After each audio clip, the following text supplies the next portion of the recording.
வணக்கம் என் அன்பு சொந்தங்களே. சுந்தரகாண்ட பாராயணத்தை எளிய வழியில் தினமும் முழுமையாக வாசித்து பலன் பெற இதோ இந்த எளிய பாடலை படித்து மகிழுங்கள். ஸ்ரீ சீதா, ராம, லக்ஷ்மண, பரத, சத்ருக்ன, அனுமத் சமேதா சரணம். வால்மீகி ராமாயணத்தில் சுந்தரகாண்டம் 66 சர்க்கங்களை உடையது. இதை தினமும் பாராயணம் செய்வது என்பது சிரமம். எனவே சுந்தரகாண்ட பாராயணத்தை எளிய வழியில் தினமும் முழுமையாக வாசித்து பலன் பெற இதோ இந்த எளிய பாடலை படித்து மகிழுங்கள். சுந்தரகாண்ட பாராயணம் மனதுக்கு நிம்மதி, தைரியம் தரும். நோயுற்றவர்கள், குழந்தைகளின் திருமணச் செலவு போன்ற இக்கட்டான நிலையில் உள்ளவர்களும் வரன் தேடுபவர்களும் இதை படித்தால் உரிய பலன் கிடைக்கும். ஸ்ரீராம ஜெயம், சுந்தரகாண்டம் என்றும் பெயர் சொல்லுவார். இதை சுகம் தரும் சொர்க்கம் என்று மனதில் கொள்வார்.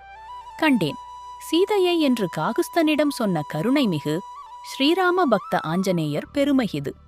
அஞ்சனை தனயன் அலைக்கடல் தாண்டவே ஆயத்தமாகி நின்றான். ராமபாணம் போல் ராட்சசர் மனை நோக்கி ராஜகம்பீரத்தோடு ராமதூதன் சென்றான். அங்கதனும் ஜாம்பவானும் அனைத்து வானரங்களும் அன்புடன் விடை கொடுத்து வழியனுப்பினரே. வானவர்கள், தானவர்கள், இந்திராதி தேவர்கள் வழியெல்லாம் சூழ நின்று பூமாரி பொழிந்தனரே. மைனாக பர்வதம் மாருதியை உபசரிக்க மகிழ்வுடன் மாருதியும் மைனாகனை திருப்தி செய்து சரசையை வெற்றி கண்டு சிம்ஹியை வதம் செய்து சாகசமாய் சமுத்திரத்தை தாண்டியே இலங்கை சென்றான். இடக்காக பேசிய இலங்கையின் தேவதையை இடக்கையால் தண்டித்தவன் இதயத்தை கலக்கினான். அழகான இலங்கையில் அன்னை ஜானகியை அங்குமிங்கும் தேடியே அசோகவனத்தில் கண்டான். சிம்சுபா மரத்தடியில் ஸ்ரீராமனை தியானம் செய்யும் சீதா பிராட்டியைக் கண்டு சித்தம் கலங்கினான். ராவணன் வெகுண்டிட, ராட்சசியர் அரண்டிட, வைதேகி மகிழ்ந்திட வந்தான் துயர் துடைக்க அனுமான். கணையாழி கொடுத்து ஜெயராமன் சரிதம் சொல்லி சூடாமணி பெற்றுக்கொண்ட சுந்தர ஆஞ்சநேயர் அன்னையின் கண்ணீர் கண்டு அரக்கர் மேல் கோபம் கொண்டு அசோகவனம் அழித்து அனைவரையும் ஒழித்தான். பிரம்மாஸ்திரத்தினால் பிணைந்திட்ட ஆஞ்சநேயர் பட்டாபிராமந்தன் பெருமையை எடுத்துரைக்க வெகுண்ட இலங்கை வேந்தன் வயுங்கள் தீ வாலுக்கென்றான். வைத்த நெருப்பினால் வெந்ததே இலங்கை நகர்.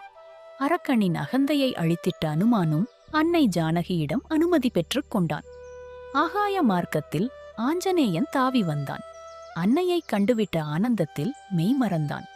ஆறாத சோகத்தில் ஆழ்ந்திருந்த ராமனிடம் ஆஞ்சநேயர் கைகூப்பி வணங்கி கண்டேன் சீதையை என்றான்.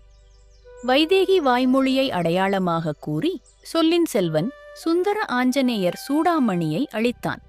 மனம் மகிழ மாருதியை மார்போடணைத்து ராமர் மைதிலியை சிறை மீட்க மறுகணம் சித்தமானான். ஆழ்கடலில் அற்புதமாய் அணைகட்டி படைகள் சூழ அனுமானும் இலக்குவனும் உடன்வர புறப்பட்டான். அழித்திட்டான் ராவணனை, ஒழித்திட்டான் அதர்மத்தை. அன்னை சீதாபிராட்டியை சிறை மீட்டு அடைந்திட்டான். அயோத்தி சென்று ராமர் அகிலம் புகழ ஆட்சி செய்தார். அவனை சரணடைந்தோர்க்கு அவனருள் என்றென்றும் உண்டு. எங்கெங்கு ரகுநாத கீர்த்தனமோ அங்கங்கு சிரம்மேல் கரம் குவித்து மனம் போல நீர் சொரிந்து ஆனந்தத்தில் மூழ்கிக் கேட்கும் பரிபூரண பக்தனே, ஸ்ரீ ஆஞ்சநேயனே, உனை பணிகின்றோம் பலமுறை. இந்த காணொலியை உங்கள் நண்பர்கள் மற்றும் உறவினர்களுக்கு பகிர்ந்து லைக் அண்ட் சப்ஸ்கிரைப் பண்ணுமாறு கேட்டுக்கொள்கிறேன்.